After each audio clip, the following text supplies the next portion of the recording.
আসসালামু আলাইকুম ওরহমতুল্লাহ। সম্মানিত প্রিয় বন্ধুগণ, দেশে খুবই জ্বালানি এবং তেলের সংকট ছিল এবং বাংলাদেশ জামাত ইসলামের আমিরের সিদ্ধান্তে যখন কমিটি হওয়ার দিনের মধ্যেই এই সংকট শেষ হয়ে গেছে, তেল এবং জ্বালানির সংকটটা।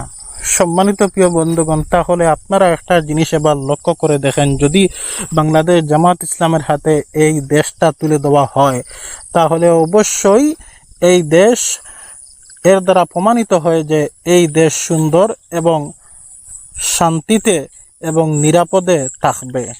এই জনগণ, এই জাতি, এই দেশের মধ্যে কোনো চাঁদাবাজি হবে না, দুর্নীতি হবে না, অন্যায় জুলুম অত্যাচার হবে না এবং মানুষে ন্যায় বিচার পাবে এবং এই দেশ, এই জনগণ শান্তিতে বসবাস করতে পারবে। বর্তমান যে সময়, সম্মানিত প্রিয় বন্ধুগণ, এই দেশের জনগণ, এই দেশ শান্তি নয়, অশান্তি বিরাজ করিতেছে এবং এই দেশ শান্তিতে থাকতে হলে অবশ্যই বাংলাদেশ জামাত ইসলাম ক্ষমতা আসা প্রয়োজন। বাংলাদেশ জামাত ইসলাম ইনকিলাব জিন্দাবাদ।